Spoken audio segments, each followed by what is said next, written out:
I'm making this new video, even though my last video said that it was my final video. This is on a little bit of a different topic. The reason I decided I had to make this video is because I wasn't going to do it after I was going to, and I had a dream a couple nights ago where everybody was sick and dying. I mean everybody. And they were very, very sick, and everybody was just dying. And the thing I remember the most was the impression at the very end, and what the man said to me, who I believe was Jesus tending to a person that was very sick. And what I remember of it is he turned to me and said, "You're not the one that I'm worried about."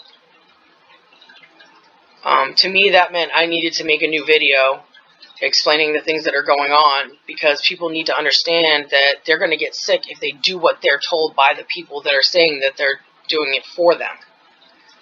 So, there's a lot of information that I have come across and collected that I'm going to show you. This virus that they're talking about is not what they say it is. Coronavirus testing kits heading to the UK found to be contaminated with COVID-19. How would you like to get tested to see if you have the coronavirus, only to possibly be infected with the virus in the process? Well, according to the report from MSN, testing kits that were headed to the UK have been found to be contaminated with coronavirus. The government has said that it aims to boost the rate of the tests up to 25,000 every day by the end of April at the latest, and has asked private companies to help drive up test production. But one production firm, Luxembourg-based manufacturer Eurofins, told UK labs on Monday that deliveries would be delayed as core parts had been contaminated with coronavirus, the Telegraph reported. This shouldn't significantly affect the UK's testing efforts, government sources told the paper. The news comes after days of confusion over how much testing the UK is doing. Cabinet Minister Michael Gove, and on Sunday, that the UK had met its target for this stage of the coronavirus response with 10,000 tests done that day. But Public Health England later released figures showing that just over 8,000 tests had been done in the previous 24 hours. Although the NHS had the capacity for more than 10,000, meanwhile, a former director of the World Health Organization has criticized the UK's efforts.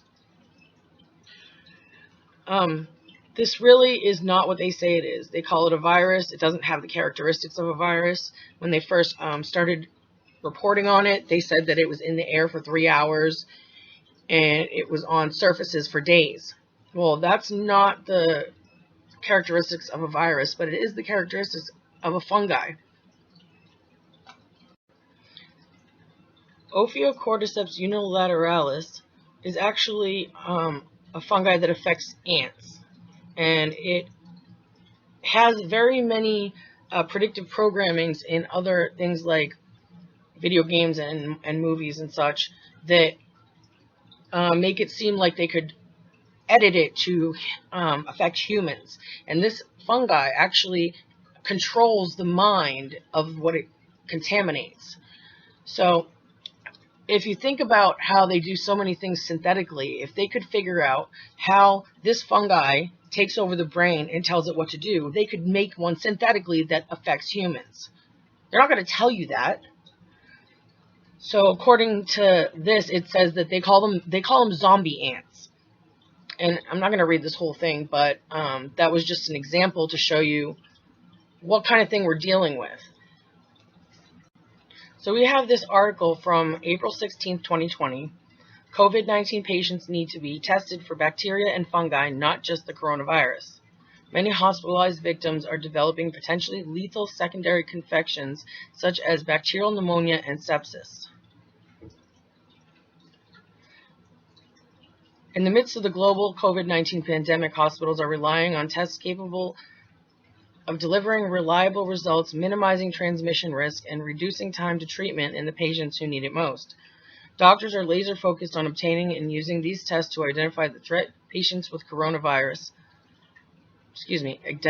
treat patients with coronavirus. Yet the emerging risk of co-infection is pressuring hospitals to broaden their patient testing portfolios to address new mortality risks.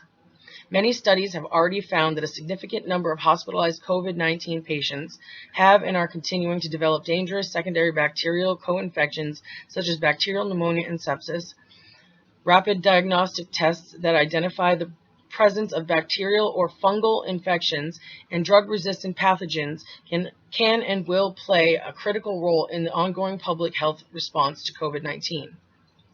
Bacterial co-infections such as pneumonia pose a serious threat to high-risk COVID-19 patients, with many factors coming together to create severe, life-threatening, and in some cases deadly complications that cannot be ignored by the health care community. Most at-risk are older adults and those with pre-existing conditions, as they are more likely to be hospitalized for longer periods of time and require use of medical devices such as ventilators.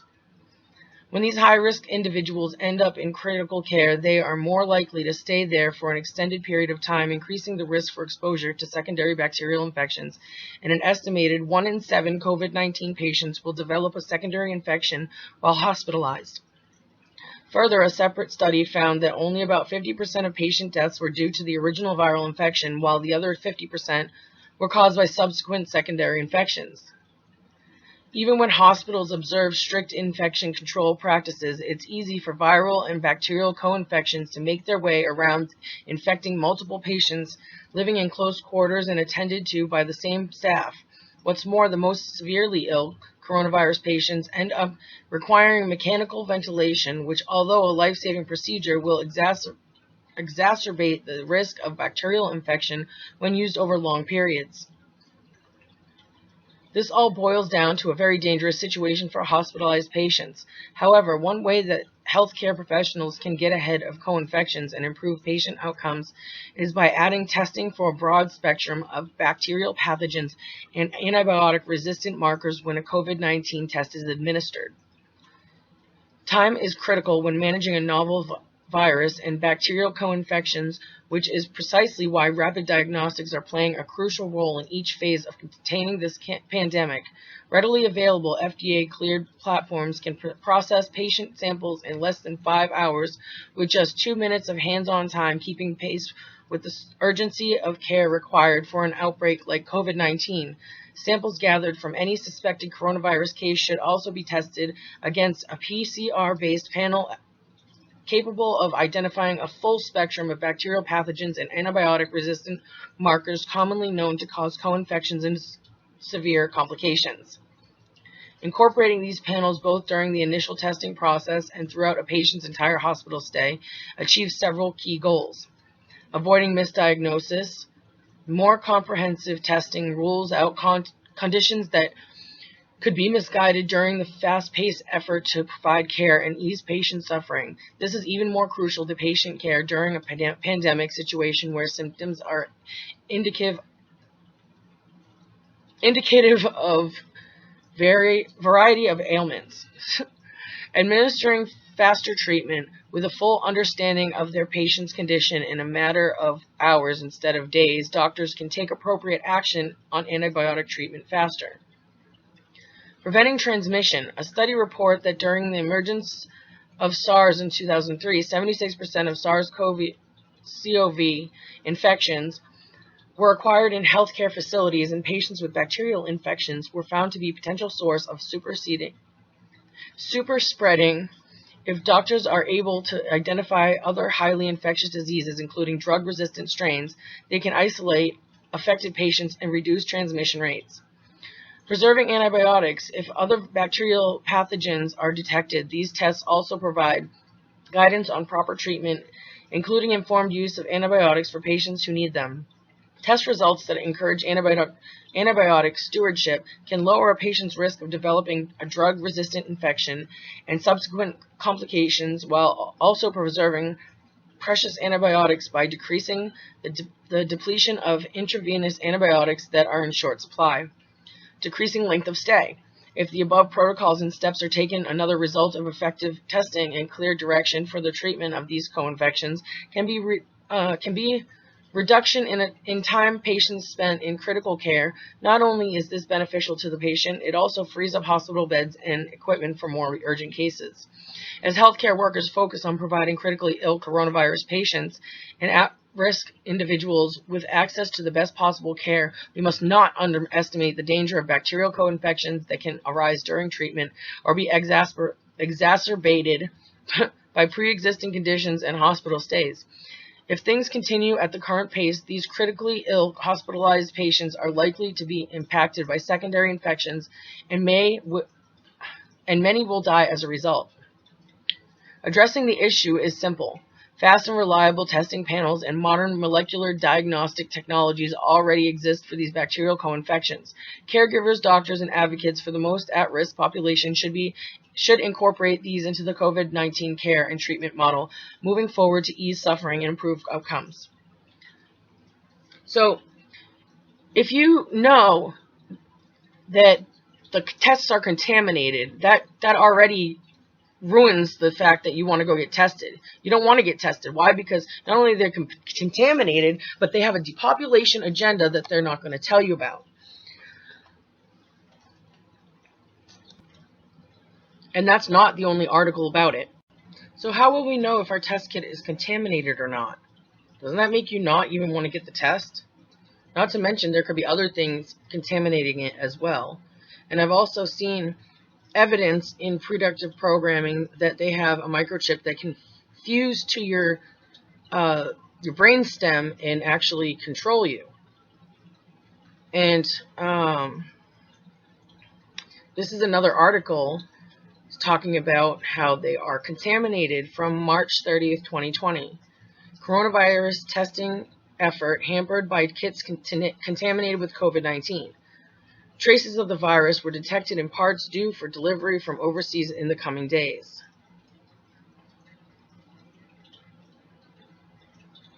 Britain's attempt to ramp up mass coronavirus testing has been dealt a blow after key components ordered from overseas were discovered to be contaminated with coronavirus, the Telegraph can disclose. Laboratories across the country were on Monday warned to expect a delay after traces of the virus were detected in parts due for delivery in the coming days. It comes as ministers and public health chiefs face growing questions over why Britain's testing capacity appears to be lagging far behind other major nations, including the US and South Korea. I'm not going to sign up for this subscription, but you get the idea. Here's another one. Dud parts coronavirus testing delayed after kits found to be contaminated by COVID-19. This is March 31st, 2020. Coronavirus testing in the UK has been delayed after kits were found to be contaminated with COVID-19, it's reported. Key components ordered from the overseas for the test were found to contain traces of the virus earlier this week.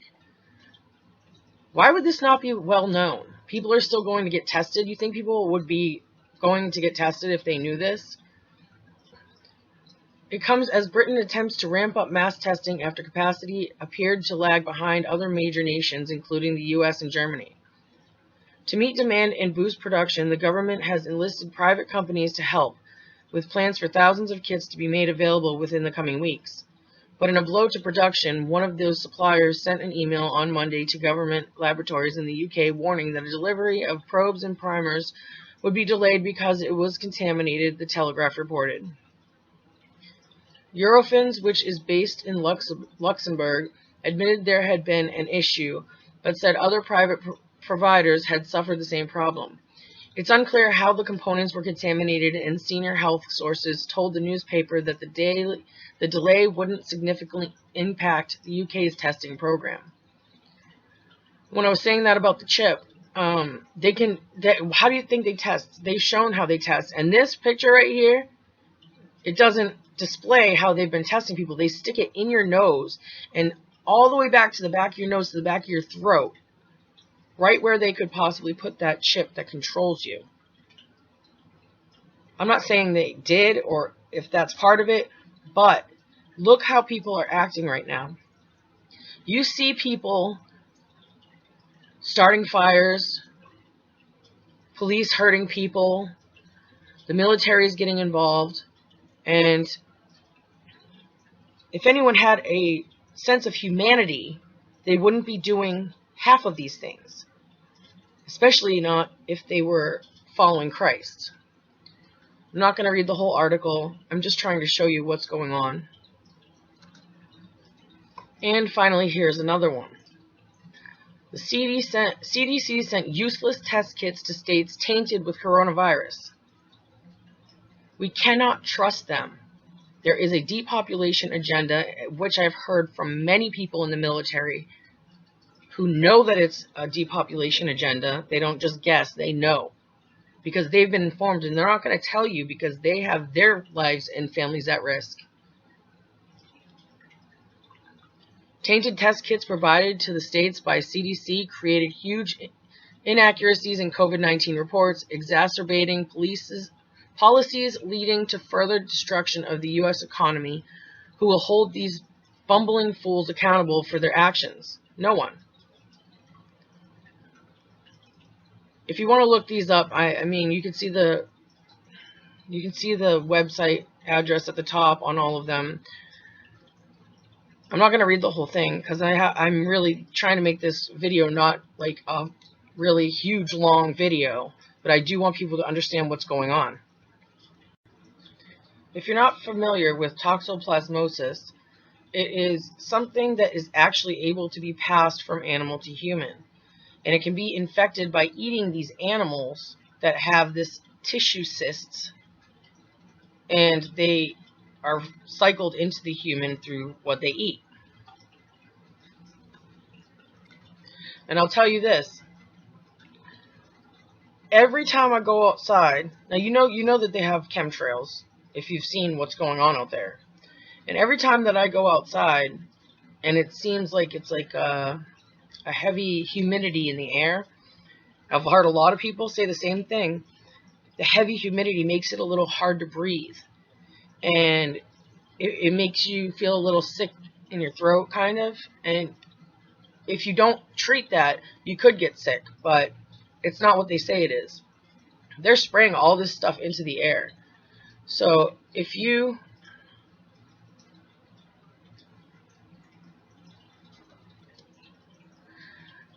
know that there's probably a good mixture of chemicals and whatever else they put up there. And I got this off of a website about Morgellons.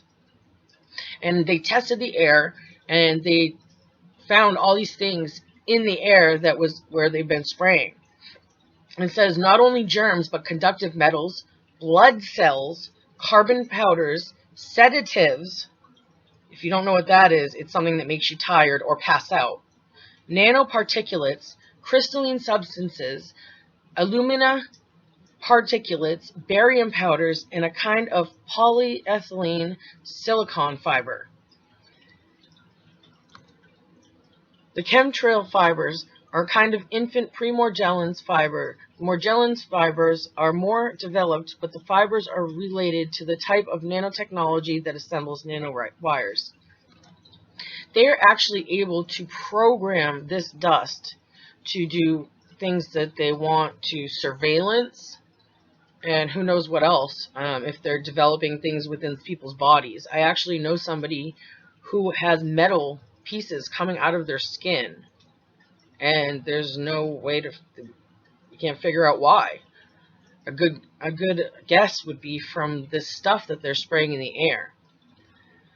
So they have this stuff, it's called smart dust, and they can actually program it. Imagine a world where wireless devices are as small as a grain of salt. These miniaturized devices have sensors, cameras, and communication mechanisms to transmit the data they collect back to the base in order to process. Today, you no longer have to imagine it.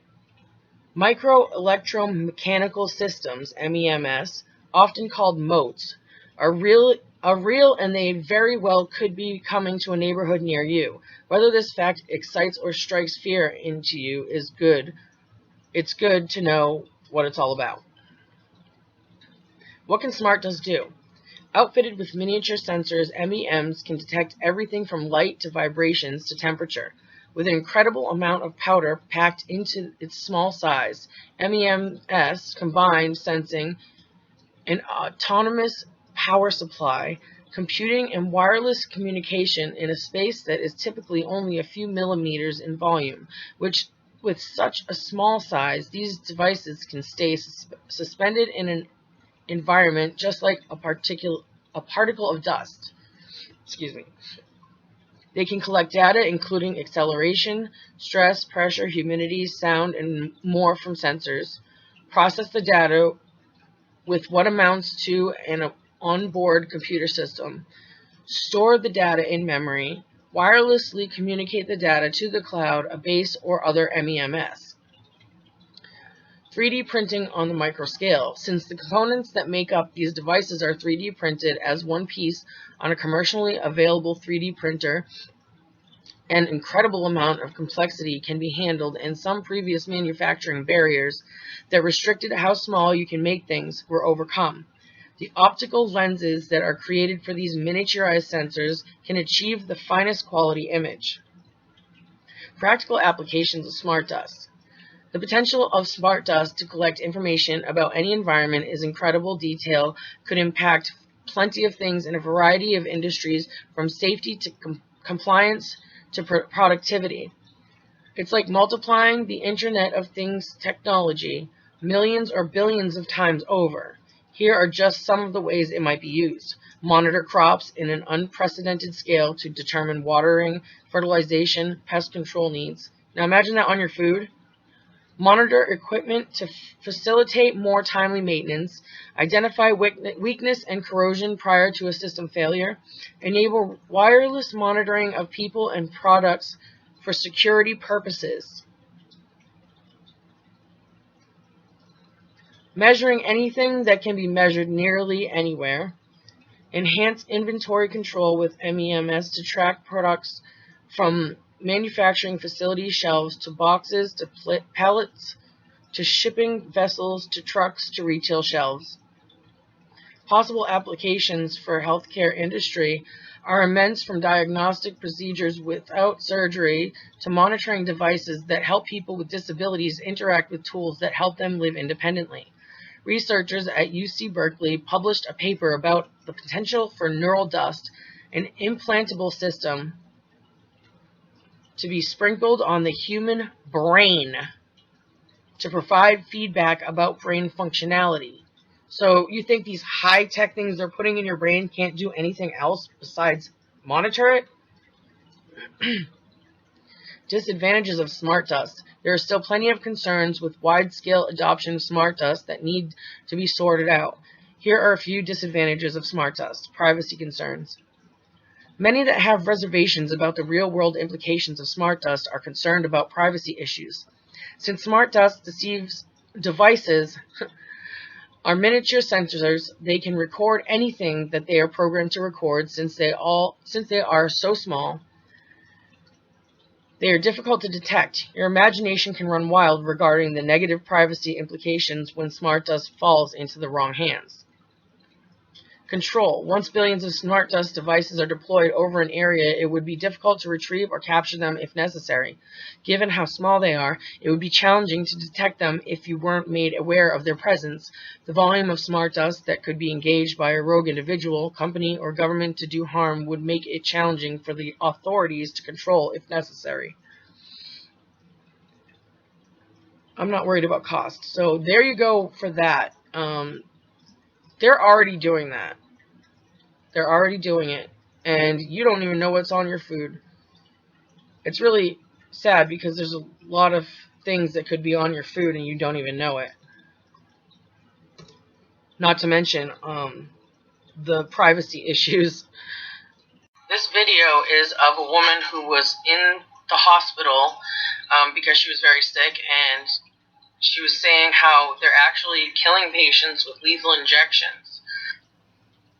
I had to change it to a picture with the audio because they kept not letting me post it with that. They wouldn't let me produce it with this.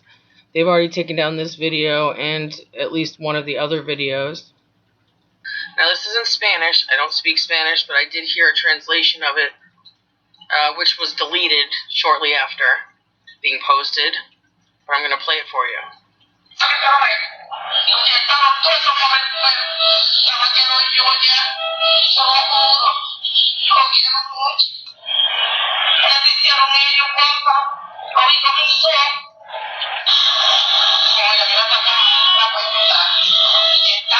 pronto, hasta se muera. Y no se asusten, pero a mí me inyectaron, pero Dios la cobrará. Viral. I'm sure I'm going to get some hate messages after this. Frankly, I don't care because this could save someone's life.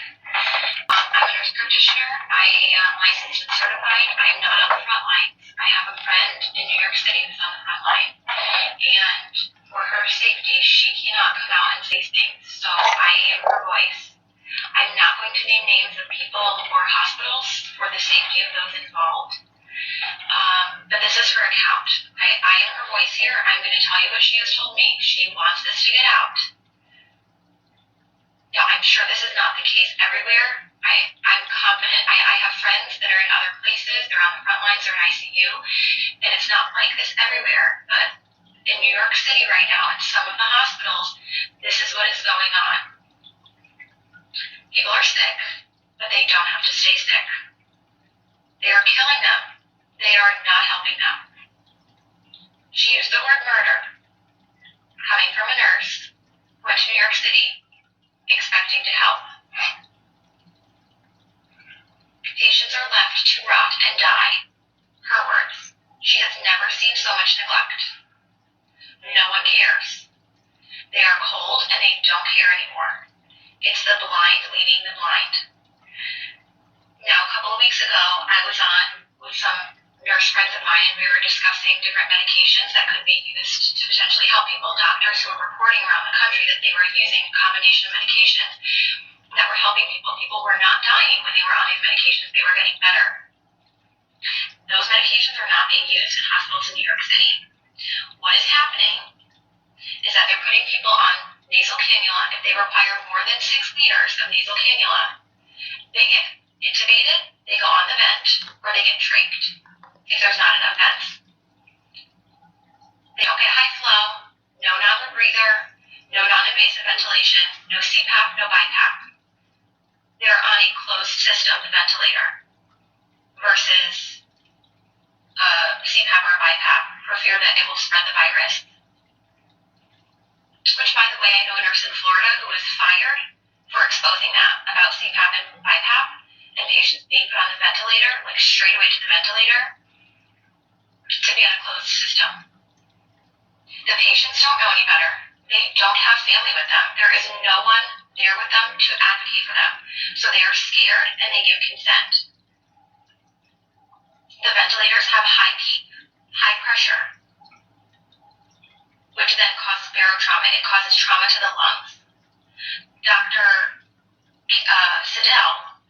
Cameron Kyle Siddell, a few weeks ago, put out a video. He's in New York City. And he put out a video saying something is not right, like we're not treating this correctly. We're doing something wrong. This doesn't make sense. They pulled his video from YouTube and they took him out of ICU because they couldn't have one doctor going against the grain, going against the protocol. The protocol is propofol or some kind of sedation because they're on the ventilator and IV antibiotics. There's no hydroxychloroquine. They're not using that combination with Zithromax. They're not using zinc, vitamin C, high doses of vitamins A and D. They laugh. This is what she's told me. They laugh at that. She says this is a nightmare. It's out of a horror movie, and I don't want to be a part of this. There are people who are a full code, and yet, if they crash, they're not doing compressions because it will spread the virus. Full code, not doing compressions. Family is not there. They have no one to answer to. No one is being held accountable. A code was called, and no one came. So sometimes they're not even resuscitating people. Again, left to rot and die. They're not given blood because we know that the blood is not oxygenated in these COVID patients. We know that. There are doctors all around the world sounding the alarms.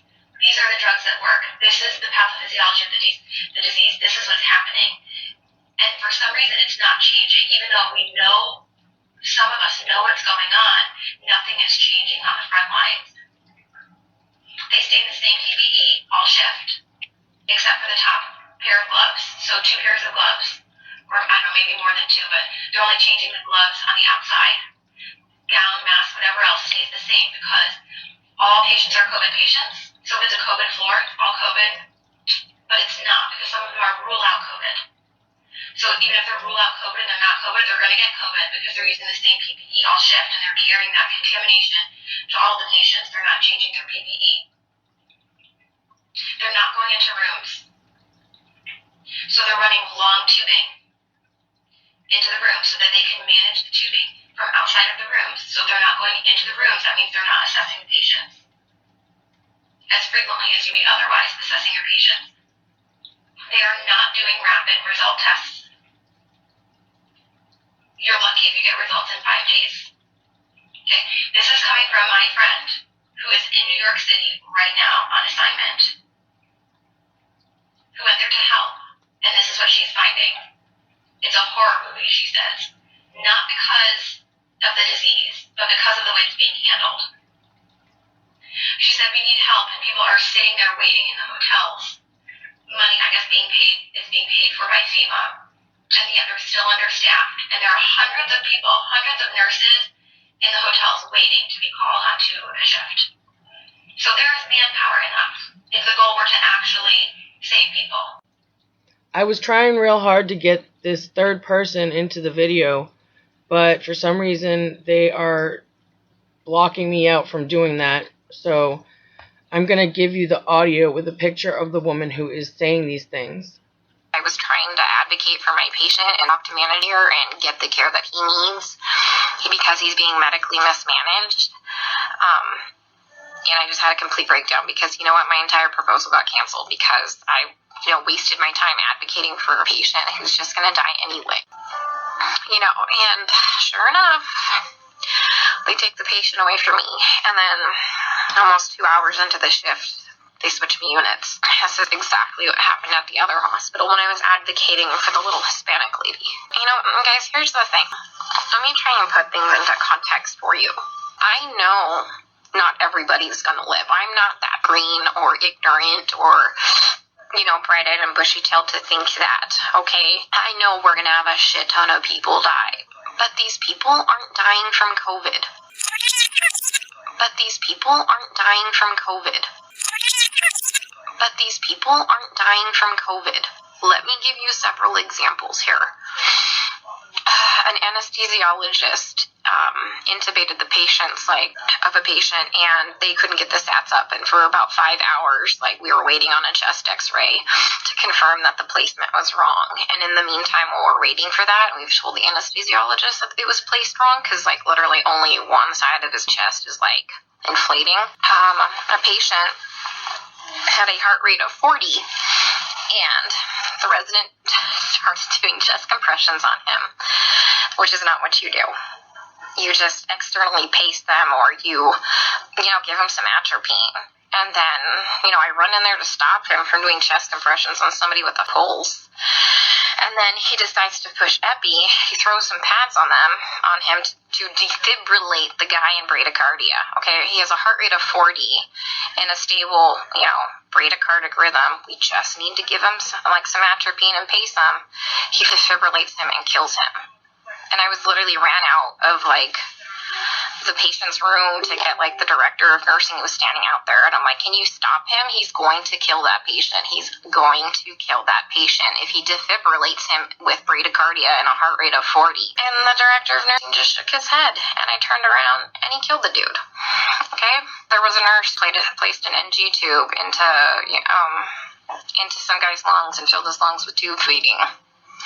There was a nurse who confused a long-acting insulin with a short-acting insulin and gave 30 units of a fast-acting insulin and killed the guy. It's just here they're just going to let them rot on the vent. They're medically mismanaging these patients. And, I'm not a doctor, guys. I'm not professing to be a doctor by any means. But there's, like I said, basic standards of care that we have to do. When somebody's low on blood, literally on the brink of a critical low blood level, we should replace the blood. But I asked the residents, and they're like, does he have internal bleeding? And I said, no. And they're like, well, we're not replacing the blood. Well, here's the thing. In these COVID patients, they all eventually need a blood transfusion. Their blood, if you don't have enough blood to actually oxygenate your body, the vent settings don't matter, okay? and they don't matter because you have no oxygen carrying capacity of your blood, okay? I told you about the patient where that purulent drainage just kept seeping into his lungs because the ET tube cuff was leaking and nobody has a manometer here to check the pressures.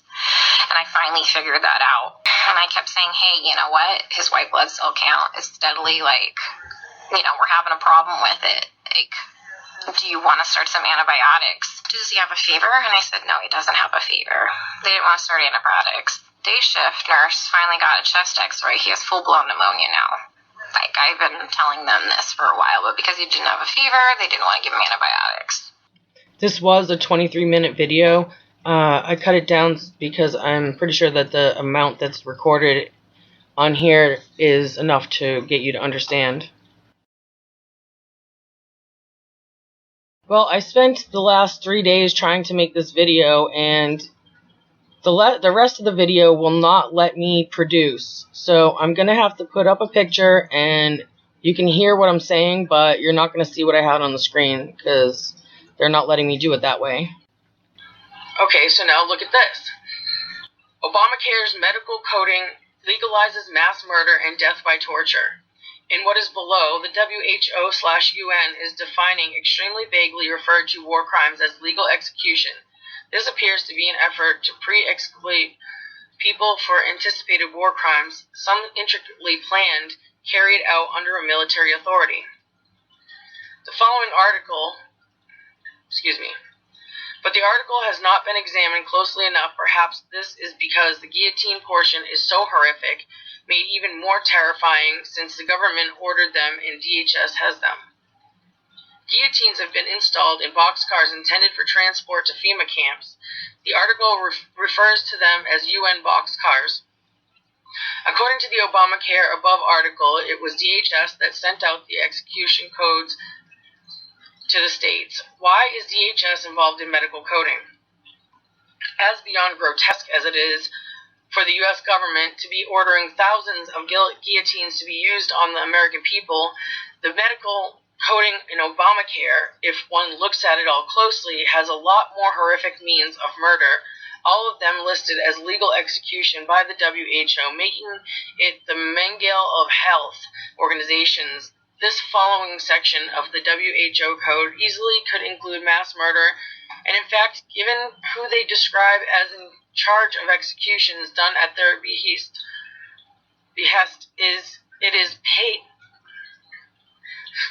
is patent this coding does not apply to our expectation of a legal execution of an individual at all. In what is below, the WHO/UN is defining extremely vaguely referred to war crimes as legal execution. This appears to be an effort to pre-exculpate people for anticipated war crimes, some intricately planned, carried out under a military authority. Below, any emphasis has been added. The original was very short, but now list only in looking again and again did the implications emerge. All executions performed at the behest of the judiciary or ruling authority, whether permanent or temporary, as note they do not include legal execution based on a capital offense and decided through trial by jury. Why is there a UN medical code in Obamacare, and why does it fit only a military situation? This following list is not limited to the execution of individuals, which a decent person would just assume, but could include mass murders, including shooting civilians or gassing them, or poisoning their water supply, or killing them by drones, or by bioweapons, or lethal vaccines, or by microwaving them with cell phone towers, or with direct energy weapons, or by virtually any horrifying means of killing large numbers of people, all under order of the ruling authority. Some possible interpretations of the words used are added in red, but this list could be added to. It really is not possible to plumb the depth of the potential depravity here. Asphyxiation by gas of how many people? Where? In the bricked-up train buildings in Indiana that have tracks running into them for FEMA DHS train cars, in subways, sarin, or other gases from the sky? Remember what I've been telling you? Beheading, decapitation by guillotine. Capital punishment by what means? Was this just thrown in so someone scanning the list quickly would see something familiar and not look further? Electrocution en masse by direct energy weapons? Hanging. Was this also thrown in to appear normal in such a list? Poisoning. In what country is poisoning a legal execution? Does this refer to poisoning of water supplies or food supplies? Shooting. Firing squad. Shooting of protesters. Mass shootings. Other specified means. Drones. Mandated lethal vaccines. Harvesting organs. Injury undetermined, whether accidental or purposely inflicted. How can it be a legal execution if it is accidental? How can it be a legal execution, distinct from all the choices above, if it is an injury that was purposefully inflicted?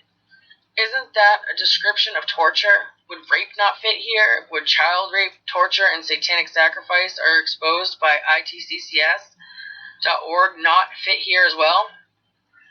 The WHO is a UN agency. On behalf of the UN, it put out medical coding that can be interpreted with little stretch of the imagination to apply to mass murder.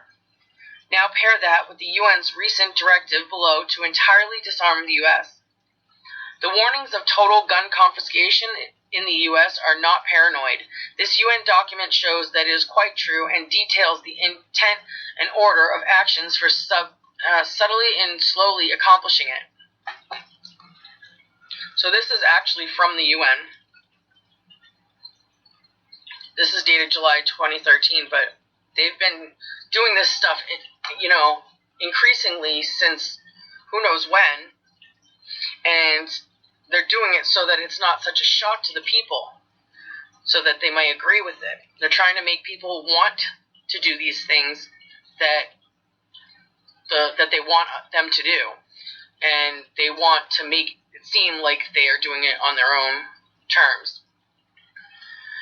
The issue of military-grade weaponry in the hands of civilians looms ever larger in the face of the global implementation of 22 Agenda 21 by member nations. In particular, the United States of America has an estimated 500 million weapons in the hands of its civilian population.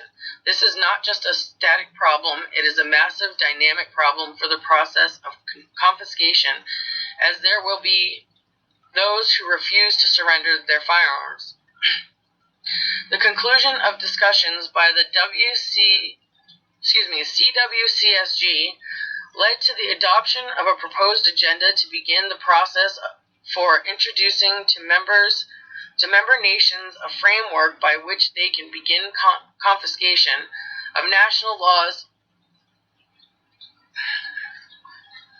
to begin codification of national laws to disarm civilians within their borders through a graduate process.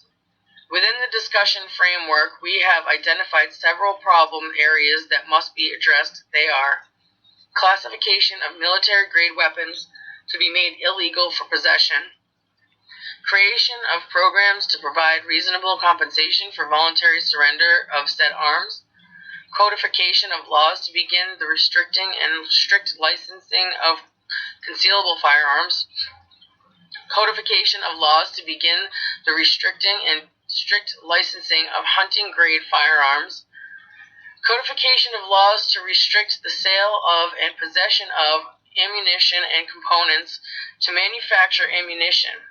Finally, codification of laws to completely makes any and all firearms illegal to own, possess, or use outside of military and law enforcement usage. Creation of a United Nations Police Task Force with the specific mission of assisting member nations with the collection of weaponry from civilian hands. The CWCSG will submit its findings and final recommendations once we have created the codification framework for member nations for a full review by the Office of the Secretary General.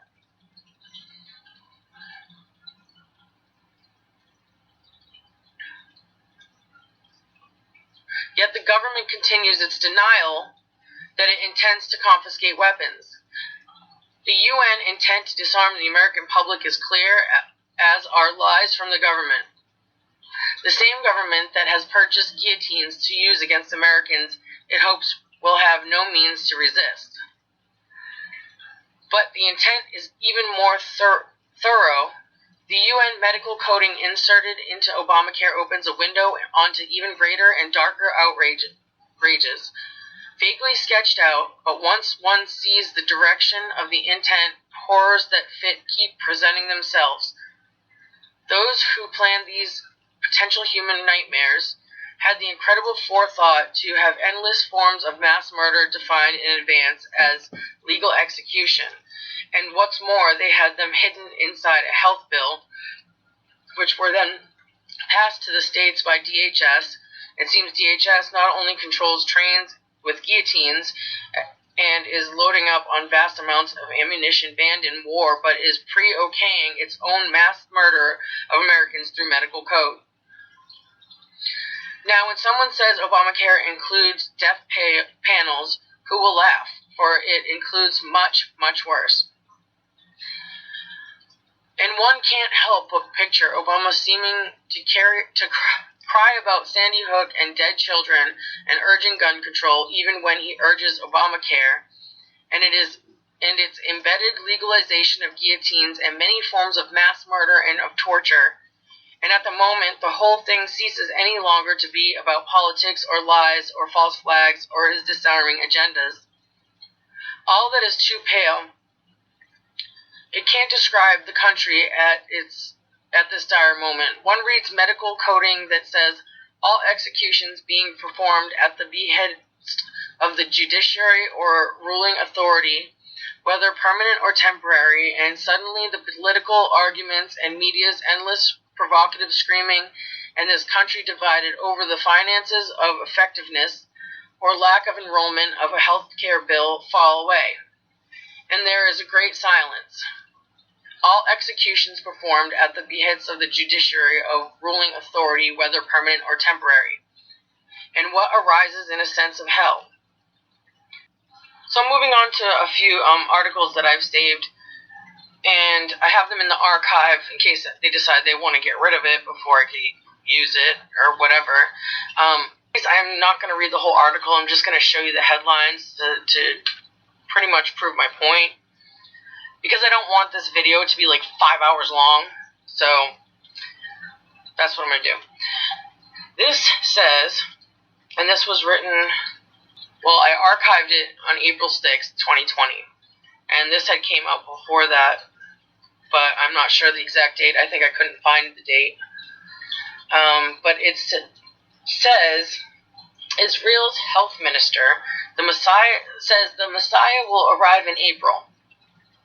That's not our Messiah. That's the Messiah they're still waiting for because they don't believe in Jesus. Of course they believe and know that Jesus existed, but they won't admit or believe he is who he says he is. And we all know that he is one with God. Even at the top, look, it says in the middle. You don't think that's kind of symbolism? Obama right there in the middle at the top. Israel's health minister, Yaakov Litzman, believed that the Messiah will arrive before Passover. That starts April 8th. Behold, this will be the last man of lawlessness. He said, you must know and understand, from the issuance of the word to restore and rebuild Jerusalem until the time of the anointed leader is 7 weeks and 62 weeks, it will be rebuilt, square and moat, but in a time of distress. Now that was the what did it say? The Israeli Bible. Well, if you look at the KJV, like most of us know, that there are different versions, and the versions that have gone further than the KJV, I can prove it, have a comparison to where a lot of the verses are either removed or manipulated to where they're not able to be understood, or to where they don't even mean the same thing. So this is actually in the KJV, Daniel 9:25, know therefore and understand that from the going forth of the commandment to restore and build Jerusalem unto the Messiah, the prince shall be 7 weeks and 62 weeks. The street shall be built again, and the wall even in troublous times. So, again, I'm going to say the KJV has proven true time and time again, as I've been doing this research for a very long time, and I'm not doing it with man's interpretation. I'm doing it because I'm led by the Holy Spirit, and this is my God-given job, purpose, is to reveal these things. In an interview with Chamal News on Thursday, Israel's health minister Yaakov Litzman was asked what he's doing to stop growing coronavirus pandemic in Israel. Litzman responded, reminding the Israeli people to wash hands to ensure social distancing and not congregate in places with more than 10 people. The minister added that if people don't comply, it will be problematic. He also added that God is watching over us. As the head of an ultra-Orthodox party, references to God are to be expected.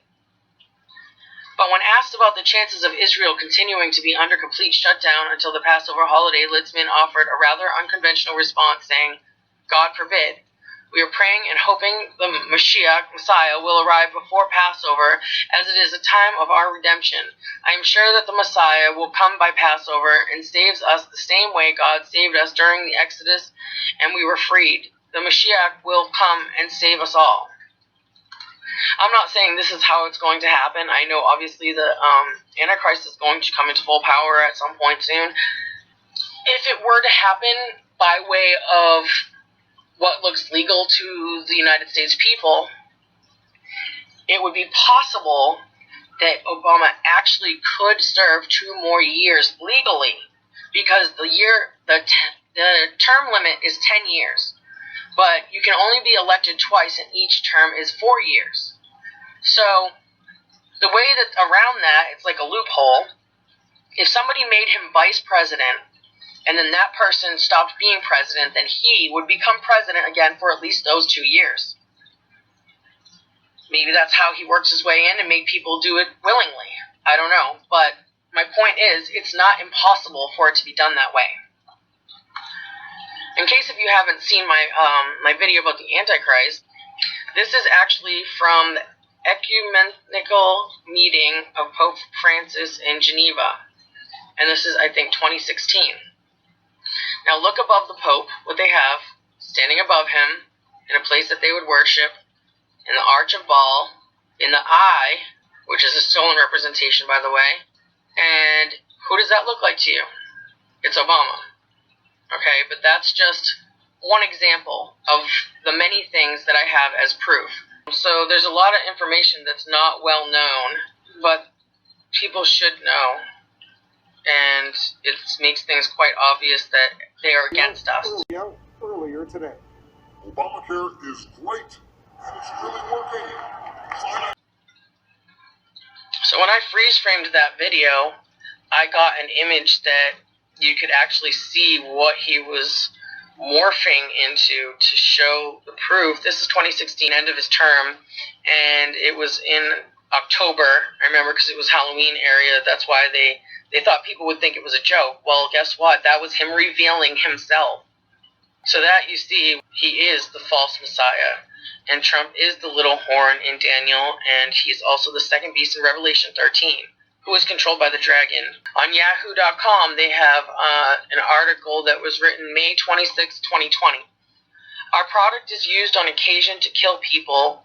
Palantir's CEO claims its tech is used to target and kill terrorists. What they define as a terrorist, in the U.S. anyway, is what we do to other countries. Palantir CEO Alex Karp told Axios there are times when he's questioned the ethics of the company's business. Palantir is a Silicon Valley-based data firm which has been protested in the past for its work with the U.S. Immigration and Customs Enforcement, ICE. Karp also said the company's product is used to target and kill terrorists, although he wasn't specific about what product he meant. Alex Karp, CEO of Data Analytics from Palantir, told Axios in an interview broadcast Monday that the company's tech is used to kill people. Karp was answering a question about the company's involvement with the U.S. Immigration and Customs Enforcement ICE relationship, which provoked protests by human rights activists. Karp said he had lost some of his favorite employees who thought the company's work for ICE was unethical. I had people protesting me, some of whom I think asked really legitimate questions. I have asked myself, if I were younger at college, would I be protesting me? Karp said he sees questions of injustice in every aspect of the company's work. I see this with our work with clandestine services. I mean, our product is used on occasion to kill people, he said. When pressed by the interviewer on what technology he was referring to and whether this might mean using drones, Karp remained vague. If you're looking for a terrorist in the world, now you're probably using our government product and you're probably doing the operation that takes out the person in another product we built. Earlier this year, Palantir picked up a Pentagon contract to develop targeting AI for military drones.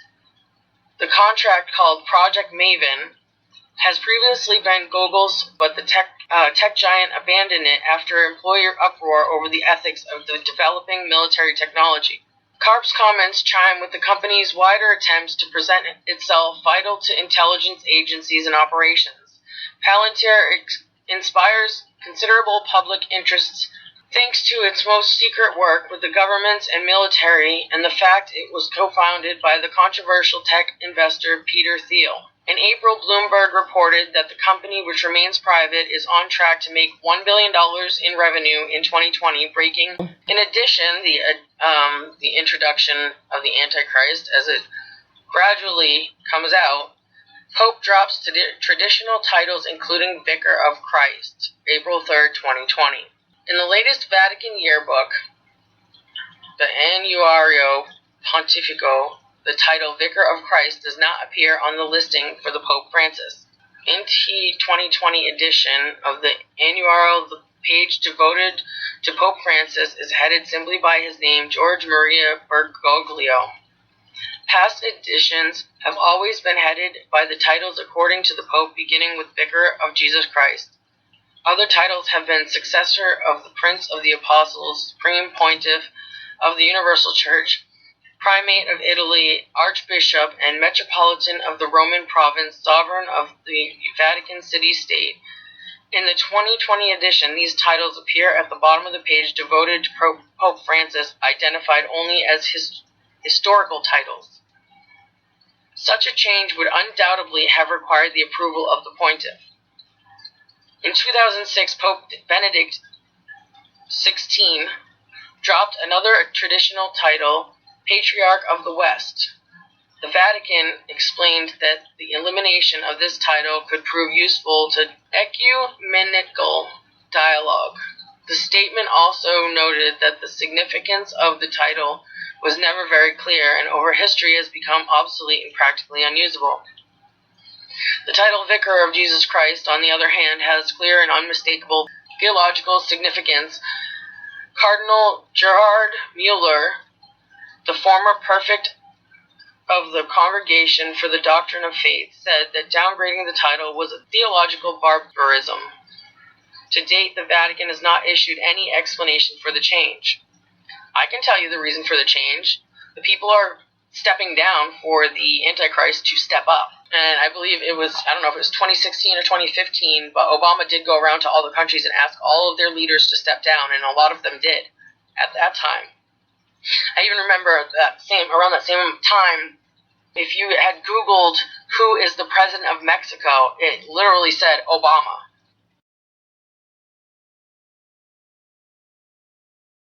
Everything you've seen going on that pertains to the government, health, the beast, mark of the beast, etc., vaccines, all of that leads us into the reign of the Antichrist. I'm going to show you this clip that I got from Israeli News Live, where he basically says something that pretty much illustrates that what I've been saying this whole time is true. Everything you've seen going on that pertains to the government, health, the marking, the beast, mark of the beast, etc., vaccines, all of that leads us into the reign of the Antichrist. I'm going to show you this clip that I got from Israeli News Live, where he basically says something that pretty much illustrates that what I've been saying this whole time is true. But by the way, I've also been told recently too that Trump is taking advice from Obama and Hillary both. Wait a minute, what? Taking advice from Obama and Hillary both. It was a confirmation that I'd gotten from the sister. Oh gosh, there's an interview that I did with. I'm sorry, I'm blank on names right now, but the precious sister that we had here just recently, that Yana actually did an interview with. Oh gosh, she's the White House correspondent, and I am blank on names right now for some reason. I'm just a lot of things on my mind right now. But at any rate, Obama had met secretly in the White House with Trump, and I messed that up. And she had shared with me that Obama had met secretly in the White House with Trump, and of course we did an interview together, and because of my issues with internet things, and we did a very long interview, I still have not uploaded that interview. I've got to get that interview up. I have no way of knowing what's gonna happen, because it doesn't say how his 42 months ends. But I can say that The Simpsons did show him as the president, and has shown many other things that pertain to this. And I'm just gonna say, look, this is part of that same episodes. And I'm not just talking about that one instance. They have predicted many things that he was said to be actually doing in real life afterwards. It's called divide and conquer, and it's a well-known tactic that's been used for many, many years. And you can see that they're all doing the same hand signals, they're all doing the same things, just with a different spin on it. So it all plays into their little agenda, and they're doing these riots on purpose, whether it be people that joined them or people that were paid to do it, that were supposedly paid to do it, from what I've heard. If you take a look, it's the same thing going on in the United States, Paris, Madrid, Rotterdam. I don't know what Swole is, but that makes part of the point. So what is their agenda? What is Agenda 21? Depopulation of 95% of the world by 2030. Which, by the way, we most likely won't be here. Nobody knows when the year is or whatever that we're going to go, but it seems unlikely that 2030 is going to happen, at least not in the way they think it is. Most people are unaware that one of the greatest threats to their freedom may be a United Nations program which plans to depopulate 95% of the world. The name of this plan is Agenda 21, and it was developed by the United Nations Department of Economic and Social Affairs Division for Sustainable Development as part of a sustainability policy.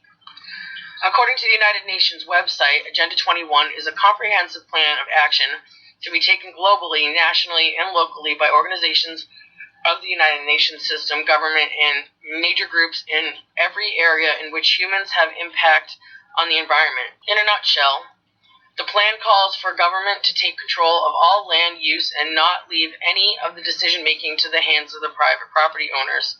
It is assumed that people are not good stewards of their land, and the government will do a better job if they are in control. Individual rights in general are to give way to the needs of communities as determined by the governing body. Moreover, people should be rounded up off the land and packed into human settlements or islands of human habitation, close to employment centers and transportation. Another program called the Wild Lands Project spells out how most of the land is to be set aside for non-humans. Agenda 21 policies date back to the 1970s, but it's got its real start in 1992 at the Earth Summit in Rio de Janeiro, where President Bush signed onto it. President Clinton signed it later and continued the program in the United States. Agenda 21 is soft law and did not have to be voted on by Congress. A non-governmental organization called the International Council of Local Environmental Initiatives is tasked with carrying out the goal of Agenda 21. Over 600 cities in the U.S. are members, and that number is growing. The costs are paid by taxpayers. If you're wondering what's going on, I mean, you have to think about how, put it this way, think about how it could tie into Satan's agenda. And then you'd be like, oh my gosh, this makes sense. True story, everybody. I was booted from the Magic Kingdom. You can't mess around at the happiest place on earth. True story, everybody. It healed Satan. It healed Satan. That I would bring about the biblical end of days. Now that's a legacy. That's big. The end of the Republic has never looked better.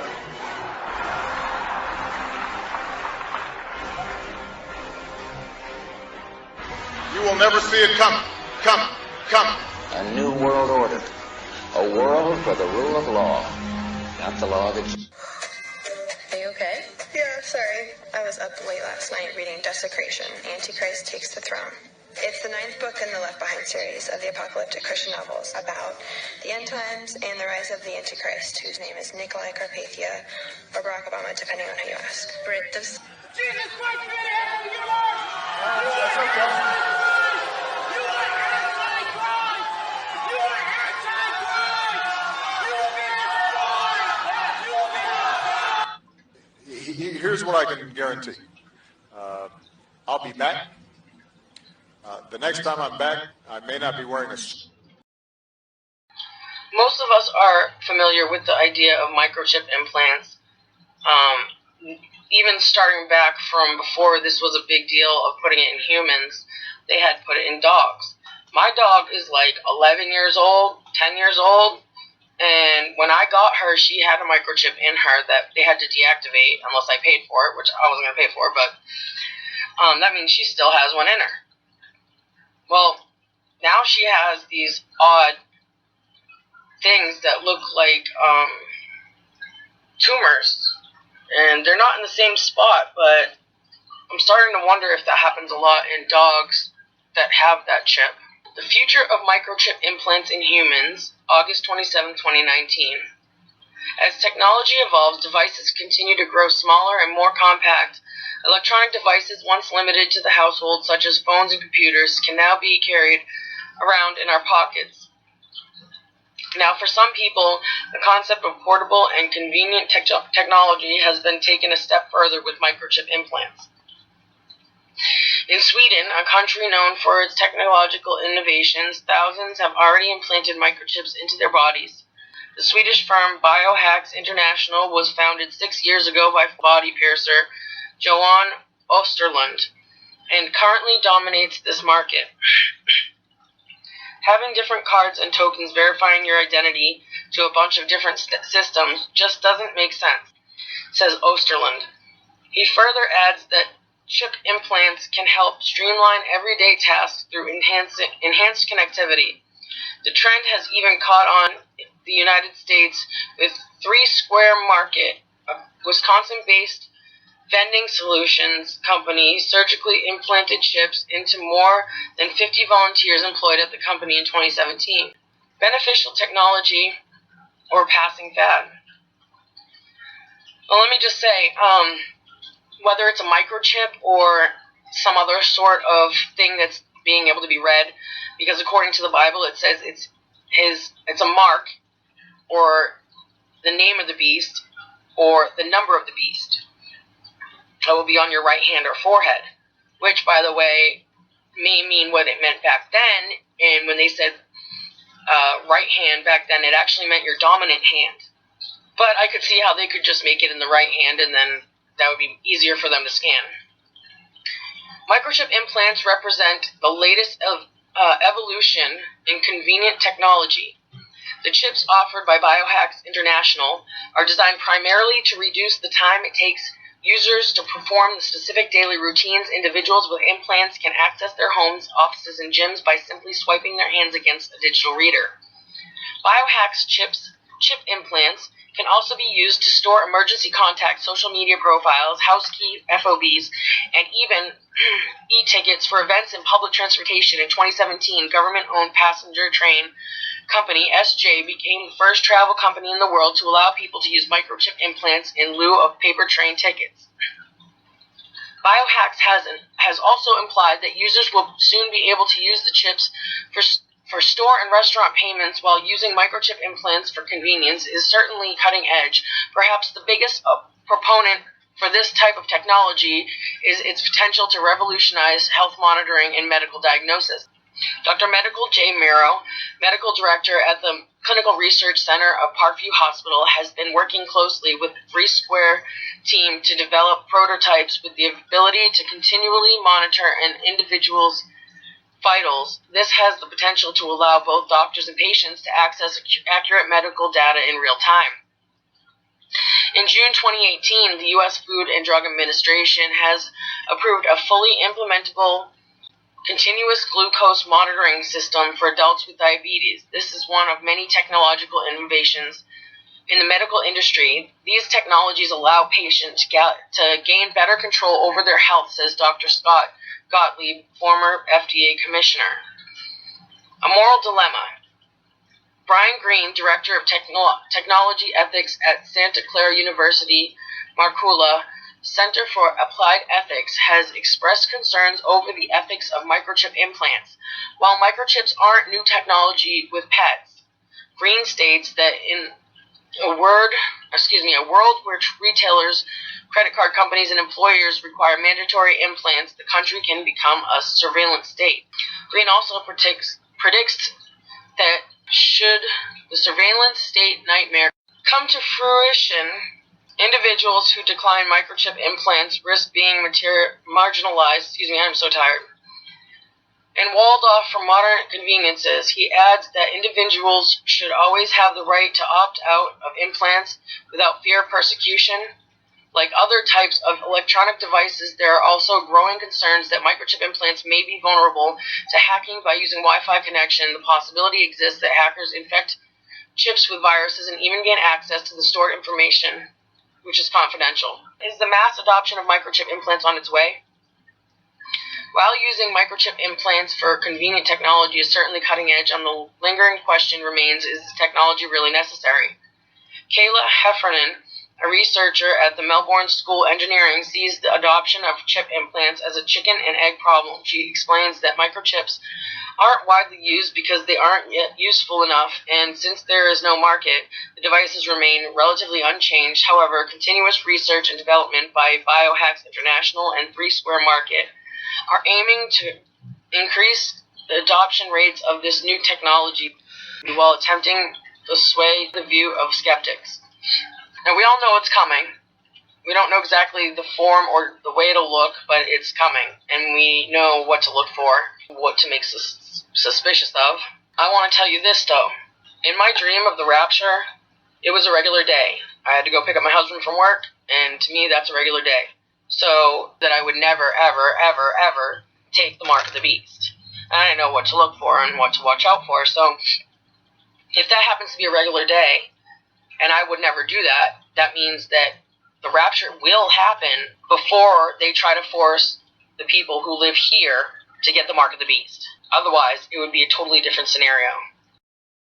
Predictive programming, or preconditioning, are how they use media to reduce the shock value of what will come, so people will have a much less reaction and in most cases comply or agree to the conditions. This is a child's cartoon, okay? Predictive programming, or preconditioning, are how they use media to reduce the shock value of what will come, so people will have a much less reaction and in most cases comply or agree to the conditions. This is a child's cartoon, okay? Charter City is stunned by the sudden rollout of Rook Unlimited's most fantastic device ever. The Smart Mark. Throw your other devices away, because the Smart Mark is more than just a phone. It's part of you. Use it as cash. Book your travel. and even shoot video. Distribution points are all over the city. And don't let the lines discourage you. The Rook Unlimited Smart Mark is worth the wait. I never realized how wonderful technology could make me feel. The Smart Mark has brought order to my life. And the best part? It's absolutely free. A gift of thanks to our city from Rook Unlimited. 23% of the population has been given the Smart Mark, number 1. Time to test our system, number 6. The Flex Fighters are out there somewhere. Teaming up with Jonathan Rook. Let's put our new recruits to work. Suddenly.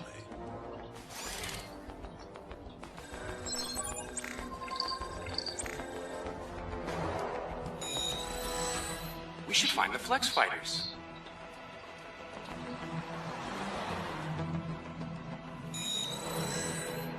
I ought to find the Flex Fighters. We should find the Flex Fighters.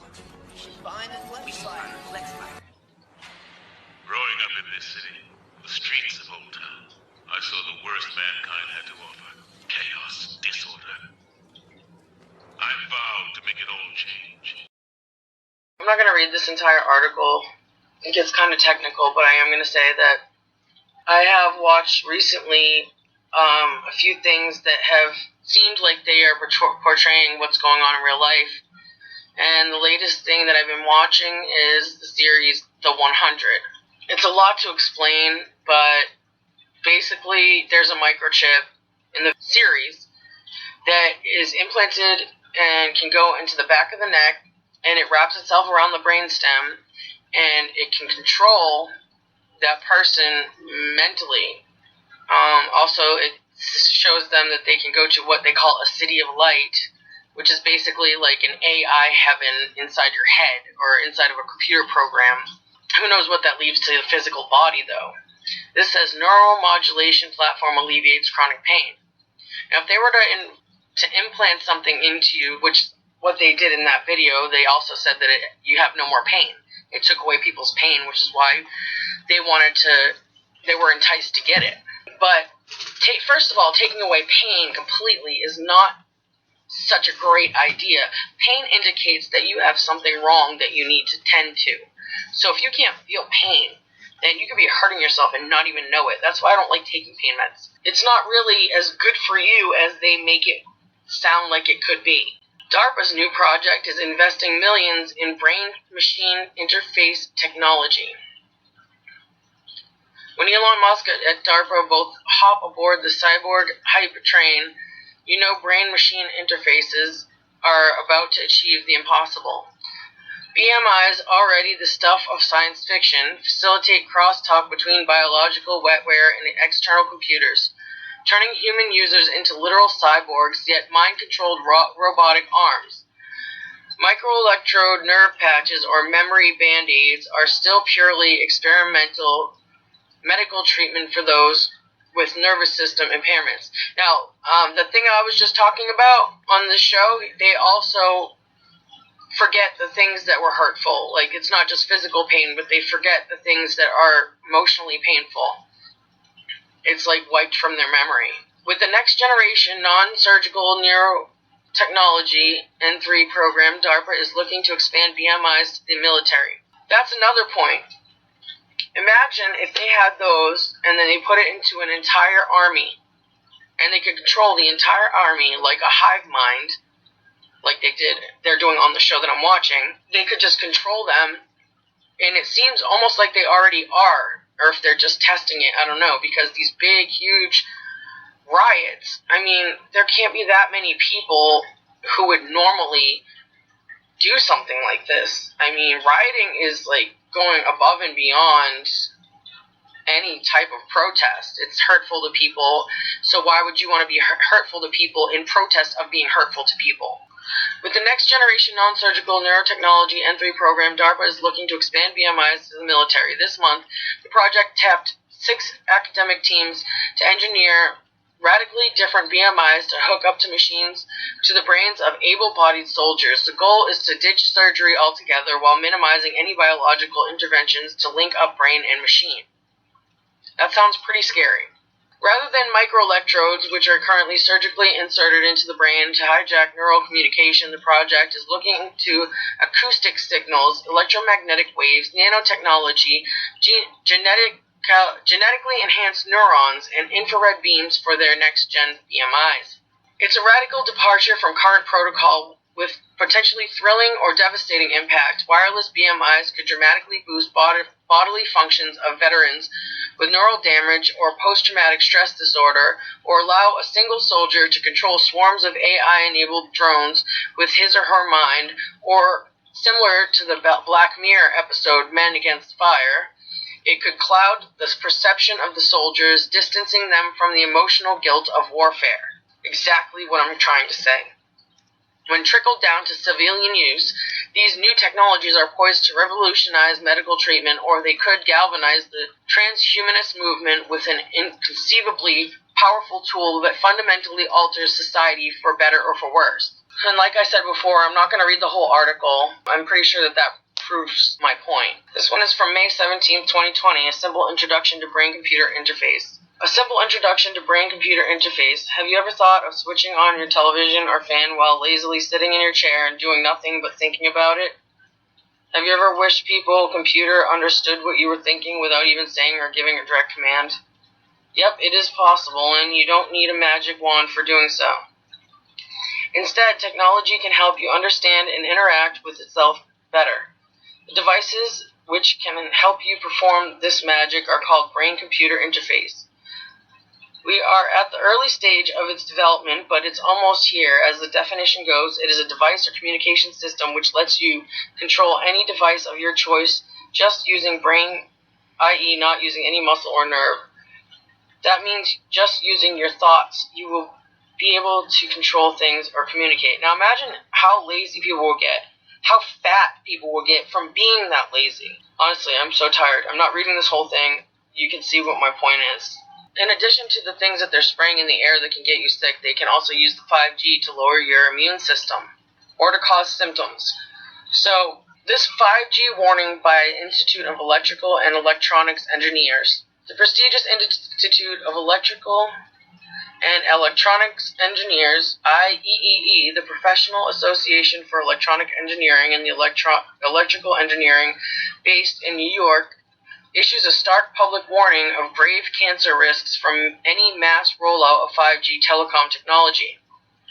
The IEEE has 420,000 members in 160 countries and has published clear evidence of cell phone RF radiation cancer risk, revealing that the U.S. government has been tight-lipped about revealing shocking evidence of cancer and brain damage due to 5G. So, here's the archive link at the top. If you want to read the rest of that, it clearly proves a point. Well, I'm going to have to show you this. I'm not going to read this all to you because you can find it on my Twitter at LaurenLindsayDJ. Here is the link to the tweet. What I'm going to say is, if you take a look at this word, C equals 3, O equals 15, R equals 18, O equals 15, N equals 14, A equals 1. That's 6 letters, and this adds up to 66. Coincidence? Not. And the thing about this is not only that it adds to 666, but also corona is a word used for crown, also used for the aura around the sun.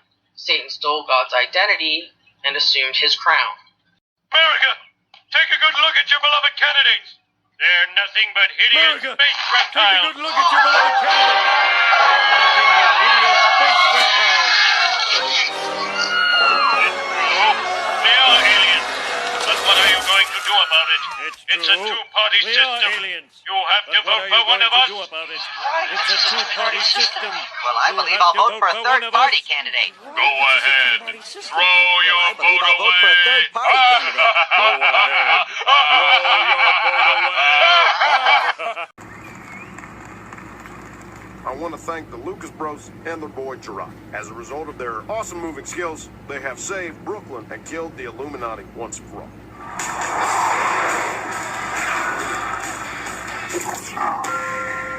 Ah!